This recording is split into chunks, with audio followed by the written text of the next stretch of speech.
All right on time we are, as always. It is time for History 181-001, I guess.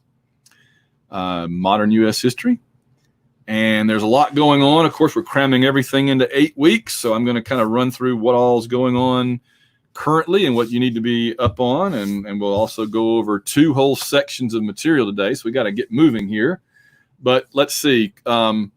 Bear in mind that this is June 29th, so your first exam will pop up and be available to you as soon as we're done here at 11 o'clock. It should pop up automatically, and it will be available for a week. So you've got plenty of time, plenty of days to find a spot to sit down and take it. It won't take you half an hour probably, but that'll go up at the end of class today. It covers everything that we have done up through, I believe the last thing was Growth and Transformation U.S. Part 2.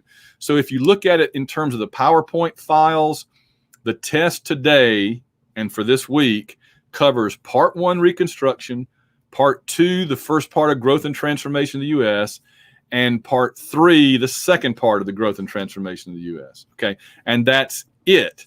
Last week we also went over a section called Discontent and Reform, Part 4. That's on test number 2. What we're going to look at today is a big part of what's on test number 2, and we'll have 2 more parts that'll be on test number 2 that we will do next week. So your second exam will go up on the week of July 13th. All right. Let's see. Also, don't forget you have the writing assignment due Monday by midnight, July 27th, Monday. So you've got pretty much from now another month to get it done, but don't mess around because it'll sneak up on you. And you don't want it to come, be stuck doing it at the last minute or during a holiday or something like that. Let me see. There and look, and hopefully you'll be all right. All right, we got a lot to cover today. I just wanted to make sure that you know what's up and what's going on. So your test that you can start taking this later today is like 25 multiple choice questions. It won't take you probably a half an hour, but once you start it, you need to finish it. It'll auto submit at the end of like 45 minutes or something if you don't. So make sure you're good to go when you sit down. All right. So today we've got to look at the Progressive era and then World War I. So let's get on into it. I think I've already got it up here. As always, you can always rewind it or pause it, or you can email me if you have questions, or you can pop questions over there on the side. All right. So the Progressive era really particularly involves two presidents, Teddy Roosevelt and Woodrow Wilson. Now, this is the section that always gets me depressed. So I'm going to try to get through this without breaking down in tears. It's a depressing section historically. This is a time of child labor about 120 years ago or so. It's a time where factories had little kids working in them. And so this famous painting is absolutely heartbreaking. It's an angel carrying this little boy away to heaven from the factories and from the drunken fathers that were beating him and all that, right? He's lived a life of having to work in a factory at that age with parents, with drunken fathers beating him. And the name of this painting is absolutely heartbreaking. It's called Rescued, meaning his only rescue was to die and be carried off to heaven by an angel. Oh, man. And this isn't the most heartbreaking picture you're going to see here either. So brace yourself. So the Progressive movement was a reform movement for about 27 years. It starts in 1890 and the end of the period we were talking about with the Farmers Alliance, the agrarians, the populists, and all that. And it's going to run up until 1917, which I think that you probably know that's when the United States enters World War I. When the United States goes off to war, whatever social revolutions we were having tend to kind of come to a halt because we're suddenly worried about winning a war. So it ends about the time the U.S. enters World War I. And after the war, people just kind of lost their enthusiasm for this dramatic change. It was against political and business corruption. I really have to emphasize that word there. The word corruption has popped up in two particularly notable times up till this point in American history. One was during the American Revolution.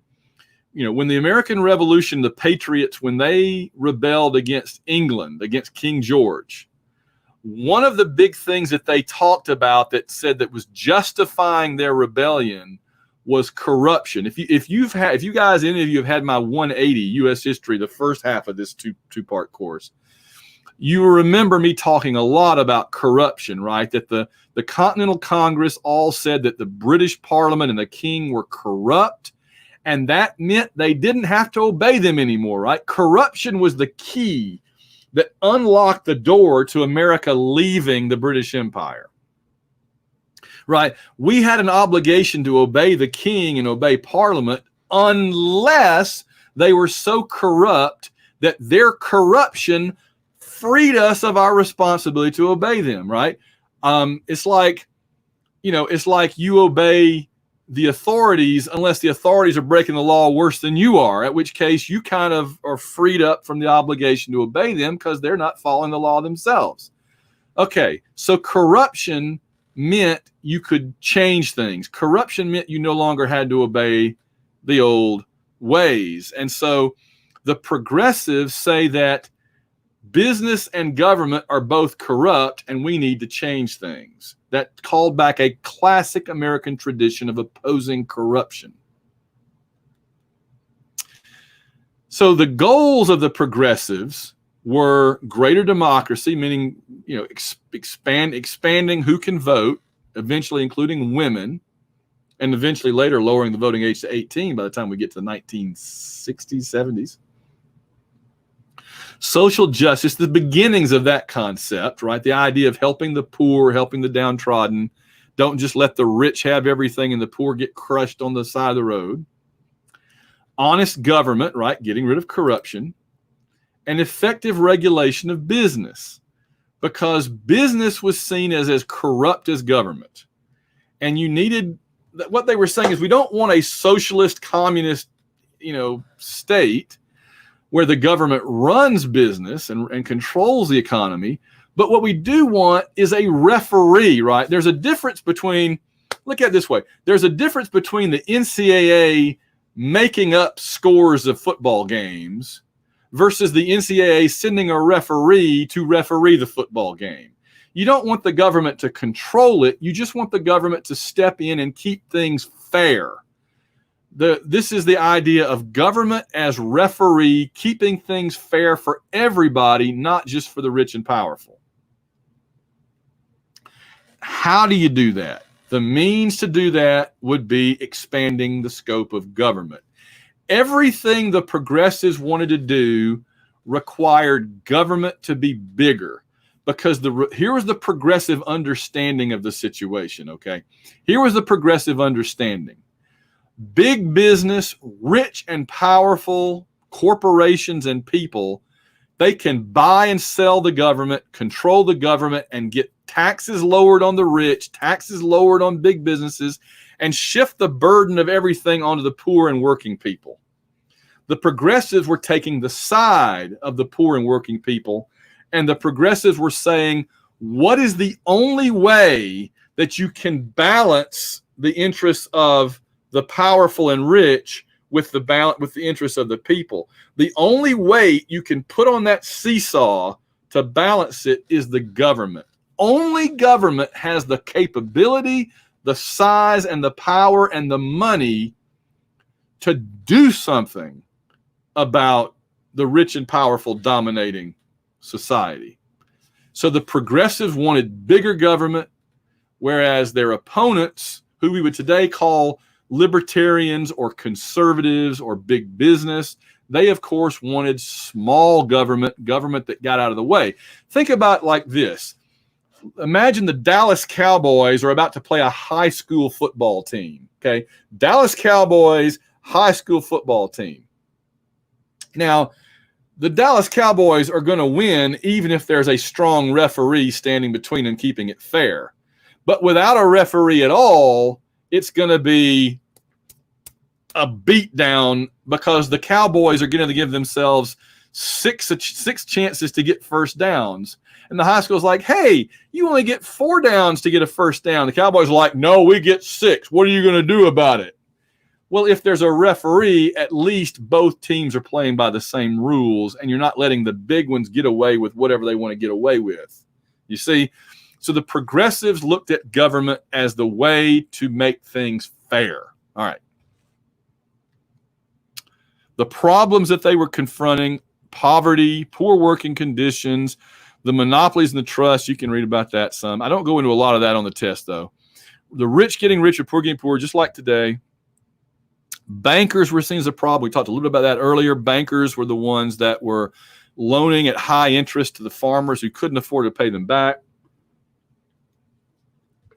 The progressives, this is all from the standpoint of the progressives. Progressives saw corporations and big business as corrupting. That's that connection with corruption. They wanted voting reforms like direct primaries like we had today, where you go and vote on who the nominee, like a direct primary was if you got to go and vote, I want Bernie Sanders or Joe Biden or Kamala Harris or some other Democrat to run up against Donald Trump. You didn't have much of a Republican set of primaries this year because Trump was running basically unopposed for re-election in his own, for renomination. But some years you have primaries competitive on both sides, like 2016, and some years you have only one side, like this year or like 2012. Obama wasn't really opposed, But before that, we didn't really have primaries at all. You had the party bosses choosing who the nominee was going to be. That was seen as not democratic enough. Secret ballot, believe it or not, we still didn't have secret ballots in some places. Voter registration, just to kind of avoid voter fraud, and then letting women vote. And the understanding of the progressives were that solutions had to come from people in office. In other words, the farmers couldn't get things changed. The poor couldn't get, you had to be in government to change government so that then the changed government could change other things. And I love the suffragettes, including the littlest suffragette. Look at the littlest suffragette there.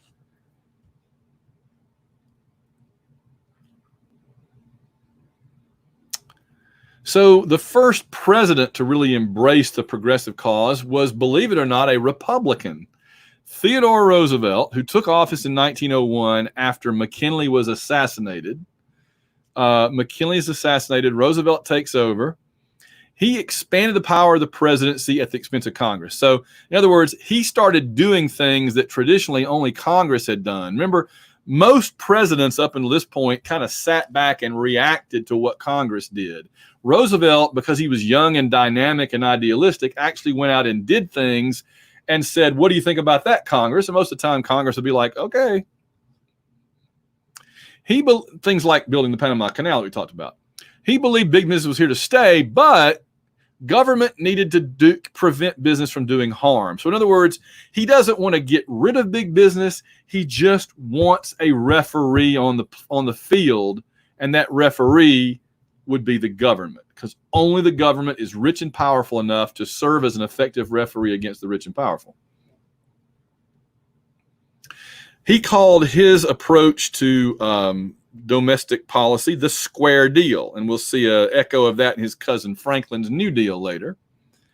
He wanted to actually enforce antitrust laws. Again, if you read up on the trusts and monopolies, businesses would all be bought up under one big company that could control everything and get super rich and could dominate.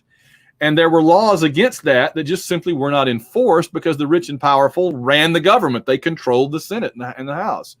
So Roosevelt says, we're going to just simply enforce the laws that already exist, like the Sherman Antitrust Act. He was therefore called the trust buster because he would bust up these trusts, these monopolies. He also wanted increased government supervision of the railroads because the railroads were a monopoly that could control how much they charged, and they could really be abusive to their customers who had no option but to use them. He was enormously popular, was reelected in 1904. He pushed through the Pure Food and Drug Act, which is sort of the beginnings of what today is the Food and Drug Administration, to make sure our food doesn't have, contamination in it and our drugs actually work. So bless his heart. Thank goodness for that. He was very big on conservation of natural resources. And I always say it's not like Teddy Roosevelt was a quote unquote tree hugger. It was that he loved nature because he loved to hunt. He loved to chop down trees. But he understood that if his generation killed all the animals and chopped down all the trees, we wouldn't have any more animals or any more trees for anybody else to chop down or hunt. He wasn't against hunting and chopping down trees. He just wanted to make sure there was enough for everybody. Okay. So he begins to push for conservation of natural resources. And that included, he created the national parks. And this is really considered one of his, if not his greatest accomplishment, this and the Panama Canal. He created the beginnings of our national park system. He also was big on what we call policing the globe, meaning that Roosevelt felt like only the biggest, most powerful countries could keep the peace as like global police. And he felt like Britain could do it, France could do it maybe, and he wanted the United States to be one of the global police. And so he built up a big navy. He kept the U.S. military as strong as it was in years it wasn't fighting, which wasn't very strong. He even created what was called the White Fleet. He created all these big battleships and then had them painted white and had them sail go on a tour around the world into different countries' ports. And it's so funny because the White Fleet would come sailing into your harbor and they were painted white because that was supposed to be friendly and peaceful. And the sailors all be up on the deck waving, hey, hey. But the message was clear. Here is our Navy. It is peaceful. The sailors are waving at you. It's painted white, like wearing the white hat, right, for the hero. But it's a bunch of battleships with great big guns on them. And the guns still work. So you better act nice. So there was a double-edged sword there, right? It's the nice, happy Navy with great big guns sailing into your harbor. The message was clear. Of course, we talked about the Panama Canal. He doesn't run for third. He was still young. He was like 50 by this point and could have easily run for more terms. He was probably younger and more healthy than his cousin Franklin, who won 4 later. But there was a tradition that you only serve 2, and he asked his wife, and his wife actually said, don't go out and say you're not. And he did. He says, I will not run for 3rd term. And he says, whenever I've gone against my wife's advice, I've always regretted it. And he did. We'll see him again later. So instead, at this time, he supports the Secretary of War, and we get William Howard Taft. Taft was his kind of right-hand man. There's a lot I could say about Taft personally, but in the interest of time, I'm just going to move us on along here. During Taft's administrations, a couple of amendments that had been brewing by the progressives actually take effect. We get a federal income tax. This was actually seen as a positive back then, believe it or not. People voted for an income tax because here's why. Very quickly, I need to explain to you why people actually voted for an income tax. Before we had an income tax, the government's primary source of money to pay for everything was tariffs, taxes on foreign goods. Now, at first, you think, oh, how brilliant. Let's tax foreigners instead of taxing ourselves. But it didn't work out that way in practice. What would happen is like, let me say the equivalent today so I can so let's say that a German or a Japanese car comes over now. I mean, I know they're made in the United States, and I know, but let's say you build a foreign car in a foreign country and you bring it over here. It's better quality, perhaps, than the American car of the same type. So, and the price is the same. So you're like, oh, I'm going to buy the foreign car because it costs the same as the American car, but it's nicer. So the American government would slap a tariff on that car and make it cost a couple $1,000s more, which would do 2 things. If you bought the foreign car, the U.S. government gets $2,000.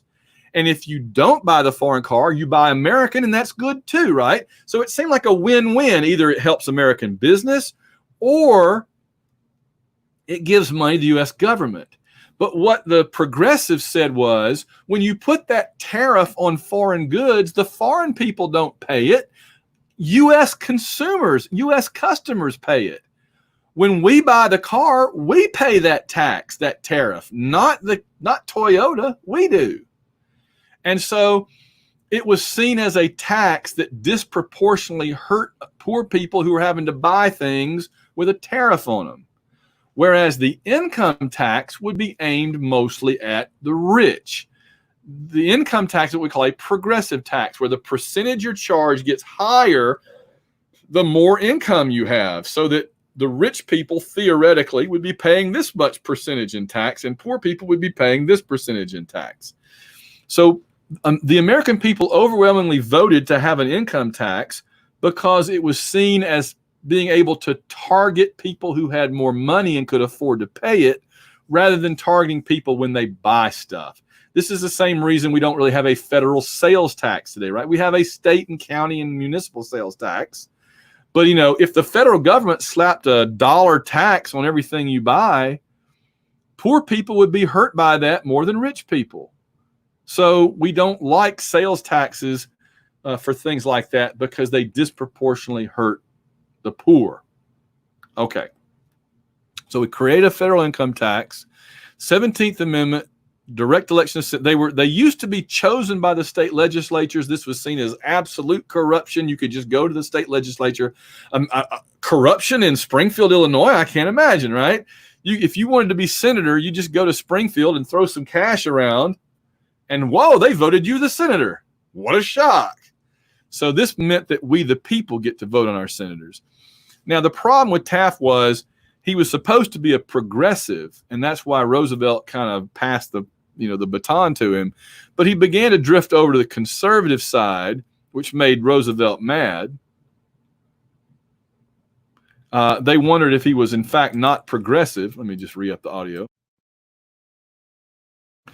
And so it divided the party. I have to point out, up until about 1980, okay, up until about 40 years ago, the Republican and the Democratic Party were divided not by ideology, but by other things. So you had liberal, moderate, and conservative Republicans and liberal, moderate, and conservative Democrats.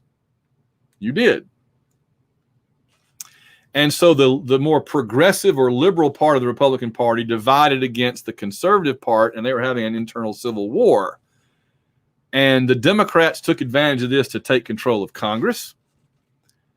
And Roosevelt begins to go against his old buddy now. And in 1912, Roosevelt says, I made a mistake by not running last time. I'm running again. So Roosevelt runs against his own former Secretary of War, the current president, for the Republican nomination. Now, here's one important thing. History shows that when you run against your own president of your own party, you will not get the nomination. You will lose. But the president will be so wounded by that he will go on to lose in November against the other party. Let me give you an example. If a big Republican that could get lots of votes had run against Donald Trump for the nomination this time, history says Donald Trump would win the nomination and that person would lose. But history also says Donald Trump would then go on and lose to the Democrat. It has happened over and over. I could, off the top of my head, list you like 5 examples right now, but I don't have time. But it happens. So Roosevelt runs against his own fellow Republican Taft. Taft gets the nomination. Now, here's the interesting thing. Roosevelt was so stubborn, he didn't give up. He formed his own party and kept running. He ran in the fall as a third-party candidate called the Progressive or Bull Moose Party. Again, there's stories there that I don't have time to go into. And so they split the Republican vote, and the Democrat Woodrow Wilson wins. Here's how the vote split. Look at that. The Republican candidate only won 2 states, Utah and Vermont. Vermont used to be a very Republican state. It's the opposite now. Roosevelt, as a third-party member, actually beat the Republican. He won all the yellow states, and the Democrat took advantage of the division to win all the blue states. So now Wilson is president for 8 years. Only the second Democrat since the Civil War. He was Southern. He was progressive. And his plan was not, remember, Roosevelt had the square deal, Wilson has the new freedom. Now, quickly, what that meant was freedom from want. In other words, Wilson felt like the American people should not be hungry, they should not die from lack of housing and all that kind of stuff. So it was a freedom from being too poor, freedom from want. And so he revised the tariffs to help the poor. And he created the Federal Reserve Act of 1913 to create the Fed, to give the government some control over the banking system. I'll let you read up on the details of that. But it created federal depositories for cash reserves of member banks. So like when you go to your bank to get a loan, your bank goes to the Federal Reserve Bank if it needs to get a loan, and then passes that on to you. They also set that prime rate. So if like the Fed says the prime rate is 2%, then your bank may set the rate at 4%, and they send 2% to the Fed and 2% they get to keep. He also created the FTC, Federal Trade Commission, which his idea is just to make sure that people are playing fair in the stock market. By the way, he also was the first president to throw out the first pitch on opening day in baseball. And he made credit available to farmers, so the farmers finally get what they've wanted for 30 years at that point, low interest rates. Okay, that's one of the two things that we need to go over, and now it's coming up on 10:30. We'll go ahead and get into the other one, which is World War I. Again, ask questions here if you need to, and send me emails if anything is not clear. You got your textbook, you got me as your resource. Okay, so here we are, 27 thereabouts years of trying to completely reform and restructure the American government, American society to be more fair and to treat the poor better and to provide more opportunity, right? There we are doing that. And then along comes this world event that brings everything to a screeching halt. In World Civ 2, in History 102, I go in much greater detail about the entire war. But in American history, I'm only going to talk about America's involvement. I'm going to mention it in terms of just enough context that you'll know what's going on, but I don't go deep into all the battles or everything that happened between 1914 and 1917 when the United States, as usual, shows up late for the World War. We have a proud tradition of showing up a couple of years late for world wars, but we also have a proud tradition of bringing them to a rapid conclusion when we do show up. So it's a two-edged thing. Okay. So World War I, which was not called World War I at the time because they didn't know there was going to be a two, right? They just called it the Great War, the war to end all wars, which it didn't. It broke out in Europe in the fall of 1914, and this was I call it the stupidest war ever. This was the last gasp of the old, rich, royal families of Europe. They didn't understand how powerful technology had gotten in the 20th century. And so when they start having their same old squabbles among royal families that they'd had for 1,000 years, this time it turns disastrous. You know, it's like if your brother and your sister start fighting in the living room, only they're using bazookas and hand grenades. They don't realize the damage they could be doing here, you see. So on one side, we're called the Allies in both world wars. And in fact, these three countries were on the Allied side of both world wars, along eventually with us. Britain, France, and they were called the Russian Empire at this point. It was also the British Empire at this point. And the bad guys of this war weren't the Nazis. They weren't horrible and yucky and nasty, but they were still pretty bad. They were the Germans, along with the Austro-Hungarians, who were their buddies, and the Ottoman Turks, who jumped on to be part of it as well, declared it a jihad. I love that World War I was a jihad because the Ottoman Turks decided to fight as an Islamic holy war. Oh, they were called the Central Powers because you had Britain and France on one side and Russia on the other, and so they were kind of down the middle. They were in Central Europe. And the U.S. was neutral for most of this war. All right, you can see here, right? You have Britain and France on one side, and you have Russia on the other. Man, it's big. So these were called the Central Powers because they went right down the middle of Europe.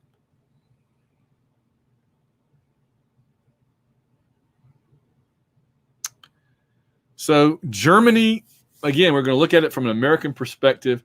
Germany didn't want the United States sending over any supplies, sending over any money, sending over anything. And they didn't want the British and the French navies using the Atlantic to stock up on things either. And of course, Canada was essentially part of Britain, so Canada was helping the British. So the Germans had the best submarines. The Germans had the U-boats in what were called wolf packs. And so the Germans patrolled the North Atlantic and were sinking merchant ships, and they even sank ships with Americans on them.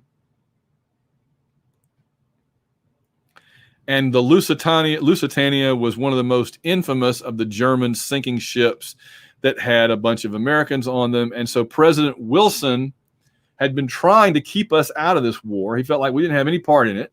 We didn't. It was true. But Wilson starts to warn Germany, you better straighten up and act right, because we could join this war, and then you'd be in deep trouble if the United States jumps in. So the Germans kind of backed down for a while and stopped attacking Americans on the Atlantic. Wilson actually ran for re-election, saying he kept us out of this was the slogan about him. He kept us out of war. Here's the irony.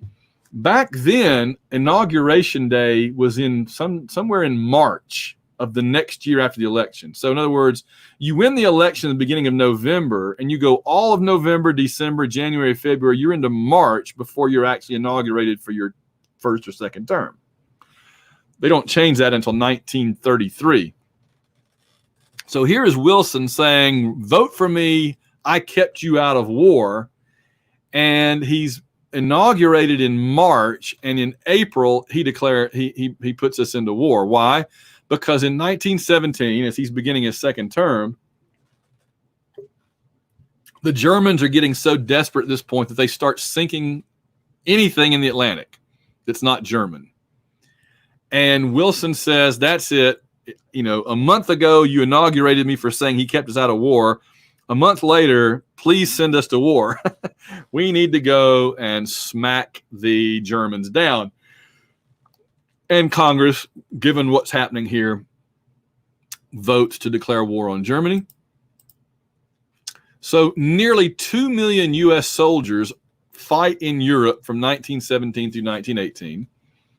And what's truly remarkable about that is there were no airplanes really yet, not much. There were, the little, but there was no way to, this was well before, this is a decade, before Lindbergh crosses the Atlantic in a plane. So all of the American soldiers,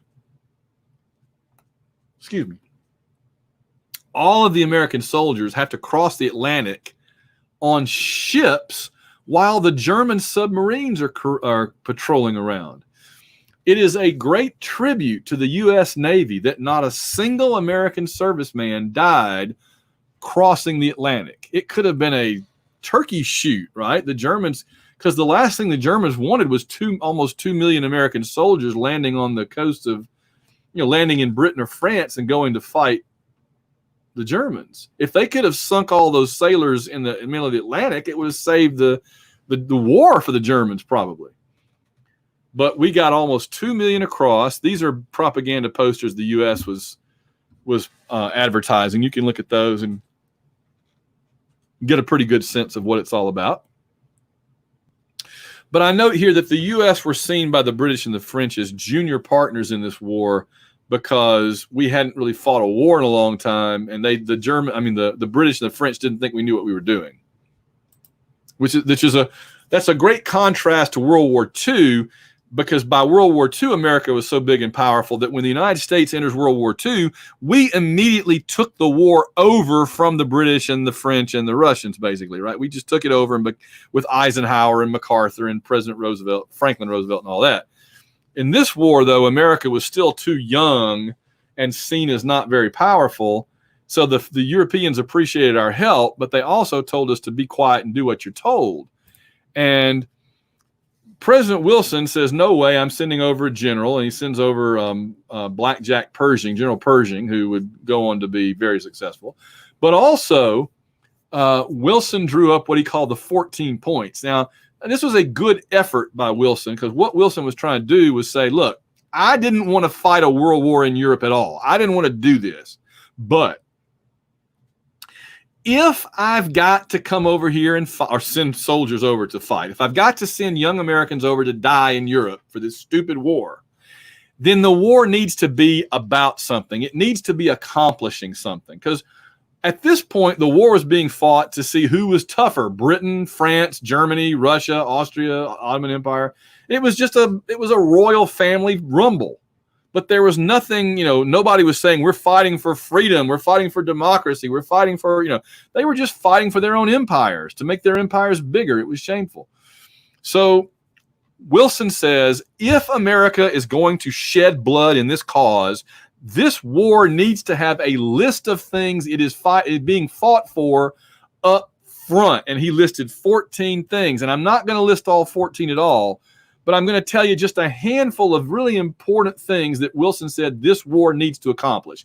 One, no more secret treaties, because country A doesn't know it would be a bad idea to attack country B, because country B and country C have made a secret alliance. So when A attacks B, C attacks A unexpectedly, and there's this giant war. Alliances need to be open so they can serve as a deterrent. Don't attack me because my buddy here is on my side. That's what we call NATO. The UN Security Council works that way. It's called collective security. It's a deterrent. You are less likely to be attacked if everybody knows you have a buddy backing you up. Secret treaties made that impossible, and they were dangerous. Freedom of the seas. Don't be torpedoing my ships with your stupid submarines. National, that just means democracy, right? In other words, you don't have a leader foisted on you. And the main violators of that one would be the Austrians, who control the Austro-Hungarian Empire with a lot of little countries in it. That's going to be the problem that lead the powder keg that causes the war. And also the Ottoman Turks dominated places like the Arabs and the Persians, the Iranians, and all that. So national self-determination, and then just reducing weapons. They didn't have nuclear weapons yet, and they wouldn't for a couple of decades, more than three and a half decades. But they had a lot of everything else, and it was dangerous. And then finally, Wilson says, I want to create a club, like a clubhouse, where all countries can go and hang out and talk about their issues with each other. Rather than just resorting to violence and war immediately, they can at least have a place to try to talk it out first. And so creation of the League of Nations was a really important thing to Wilson. Now, again, I said I'm not going to talk about the battles, because the battles in World War I are the least interesting things. They were just meat grinders that murdered hundreds of thousands of people, and they're horrible. But finally, on November 11th, the 11th hour of the 11th day of the 11th month of 1918, which is today, Veterans Day, right? I always get my holidays mixed up. Yeah, Veterans Day. It used to be Armistice Day. Germany signed a ceasefire. Now, it's important to understand for what comes later, okay? It's important to understand that Germany did not surrender. Germany did not admit defeat. They simply agreed to stop shooting at the Allies long enough to negotiate a treaty. But here's what the Allies did. The Allies invited all the countries involved to come to Paris, to Versailles, to the Versailles Hall, and negotiate a treaty at Versailles. But the Germans were not invited. In fact, the Germans were told, we will let you know when you should show up. We will work out the settlement of this war. And the Germans said, well, no, that's not fair. We haven't surrendered. We just agreed to a ceasefire to talk about it. We would like to come and participate in the treaty negotiation. And the British and the French said, no, you are not invited. You will not be allowed in until we're ready for you. We will draw up the map of Europe. We will decide how all this works. And we will let you know when we're ready for you, Germany. Well, President Wilson was probably pretty horrified by this. Oh, by the way that the Allies enforced it was to surround Germany with a military blockade and not allow any food in. So the German children were starving to death. And the Allies were making that happen. And so Woodrow Wilson hops on a ship and sails over to be part of this because he's not going to be left out. So here's the prime ministers of, I believe, France, Britain, Italy, and in no particular order there because I can't really see their faces, and Woodrow Wilson in the United States. So there's David Lloyd George of Britain, Clemenceau of France, and Woodrow Wilson. So the Allies at Versailles began to demand that Germany take the blame for the war and pay for it. And so Germany didn't have any money to do that, and so the United States loaned Germany money. When they negotiate the treaty, the Germans are forced to accept the idea that the whole war was their fault. They had to sign a thing saying it was all their fault, and they would pay everybody back even though they didn't have any money because they just gotten blown up by a war. The only country that was in shape to have money was the United States because the war hadn't been fought here. So we would loan money to Germany that they used to pay Britain and France, that Britain and France used to buy American supplies and equipment. And so you had this nice circular trade going where we gave money to Germany, Germany paid the money to Britain and France gave it to us to buy stuff, and then we took the money and gave it to the Germans. So round and round it went. As long as that wheel kept turning, everything was okay. The last thing that we need, though, is for some giant economic crisis to hit to stop that wheel turning, because that would ruin everybody. But I can't imagine what big economic crisis could be looming in just a few years from where we are. So Wilson brought the Versailles Treaty back to Washington, and the U.S. Senate had to ratify it, and they said, no, we hate this treaty. It's horrible. To be fair, they were right, but Wilson had just spent all this time working on it. He refused to compromise, and so the U.S. Senate rejects the treaty in the League of Nations. Now, I'm proud that we rejected that treaty because it was crap, but it also meant that we therefore did not join the League of Nations, and we were the only major power, big country, not to join the League of Nations, so it was pretty much condemned to death from the get-go. Now, as he's negotiating the end of the war, I'm sorry, as Wilson is negotiating the Versailles Treaty with the Senate, or not, refusing to negotiate it, he suffers a stroke. He's paralyzed, lying in bed for months. And during this time, the United States basically said World War I broke the world, broke our country, and it's broken our president. And we just wish we had buyer's remorse. We just wish we had never gotten into this stupid war. We wish we'd never gone over there and lost thousands of people to it. We wish we'd never gotten involved in it. You Europeans are crazy. Every few years you kill each other, and we should have just stayed out of it. And so the U.S. response ultimately to World War I was to stick our head in the ground like the ostrich and withdraw into absolute isolationism. We said, we're over here on our big island of North America. You Europeans stay over there and leave us alone, and we'll stay over here and leave you alone, and just stay out of our business and we'll stay out of yours. And so the U.S. became extremely isolated from about 1920 to 1941 until December 7th, 1941, when the Japanese hit us with the defibrillator big time to wake us up. Meanwhile, and I know you've all heard about this recently with everything in the news, all those soldiers coming home from war in Europe brought with them this really out of control, mutated, horrible flu strain. It was called the Spanish flu, but that's even less accurate than calling, the current thing the Chinese flu, because at least the current thing did, we think, sort of kind of come from China, whereas we have no idea where the Spanish flu came from. It just got noticed, I think, for the first time in Spain. But it was a very virulent, contagious, and deadly strain of the flu, and it actually killed more people than World War I. More people died of the Spanish flu than died right after the war than died of the war. That's how it usually goes. 20 million people worldwide died. 500,000 Americans die. So we're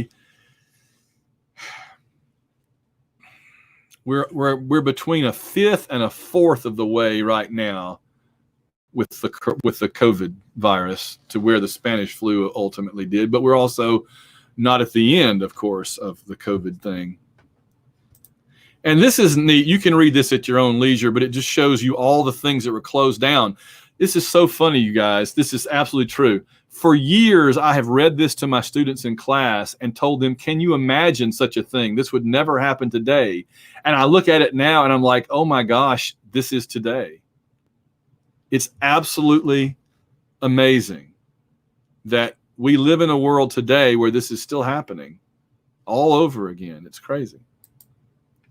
All right, so to bring us to the end of World War I and the end of what we're looking at today, like I said, this is the first, this is part of what will be on the second test, but there's a couple more little sections to go, the 20s and the 30s, the 1920s and 1930s that we'll do next time. Okay, so World War I, the Russians left the war in 1917 because they were having an internal rebellion, a revolution at home. And this is called the Russian Revolution and the Bolshevik. There were actually two revolutions, not to go into too much detail, but everybody that was opposed to the Tsar all together rose up and overthrew the Tsar early in 1917. They didn't like how he was fighting the war. They didn't like anything about him.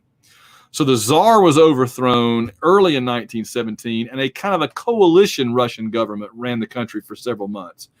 But in the infamous Red October, right, the Bolshevik Party, which was Lenin's Communist Party, there's Lenin and Stalin. Lenin's Communist Party were called the Bolsheviks. They overthrew all the other parties and declared a Bolshevik communist dictatorship of Russia called the Soviet Union, the Union of Soviet Socialist Republics.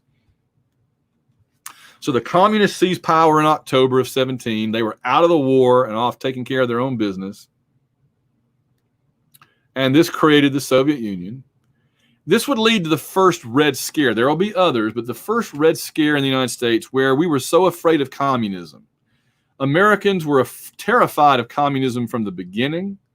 There had, communism had been around as a theory since Karl Marx back in the 1840s. There had just never been a country to actually try doing it. But now the Russians were actually trying to make a Bolshevik, well, that was just the name of the Russian Communist Party, the Bolshevik Party. It means majority. It's a long story. Again, in American government, well, in World Civ, I explained it. This is outside of our area here.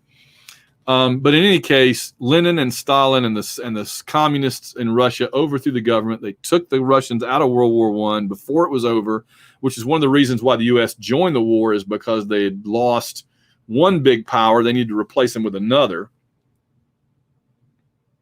All right, so that's the end of that. So that gets us to the end of World War I, and it also is setting up our big rival going into the future, which will be the Soviet Union or Russia.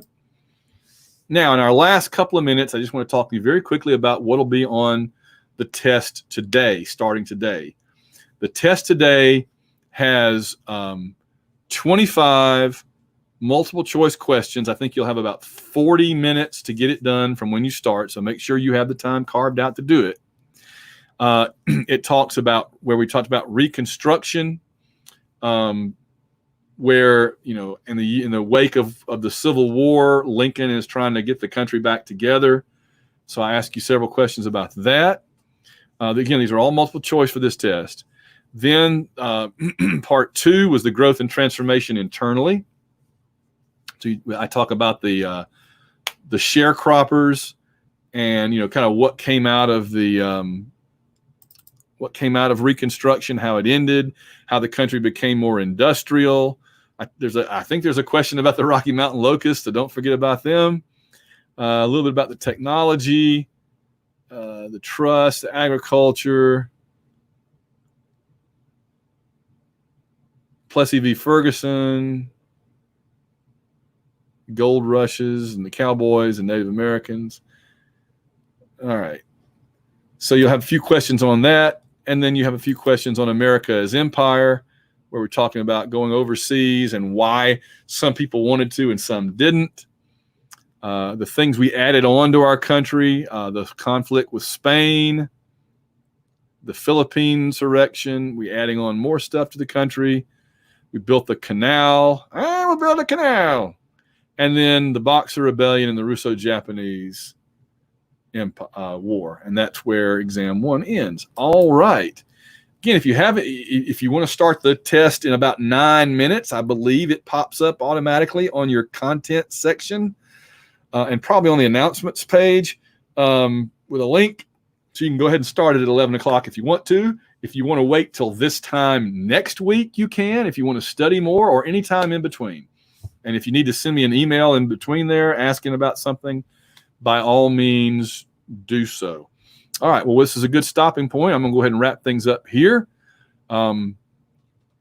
Next Monday, we will talk about the 1920s and the 1930s, and we will, which will bring us to the end of where test 2 will end. But that'll be 2 more weeks ahead. All right, gang. I hope you hope you're good to go. I will talk to you guys next week, or if you need to email me or anything, or again, Zoom or whatever you want to do, just drop me an email. Let me know. All right. And I'll talk to you later. Bye-bye.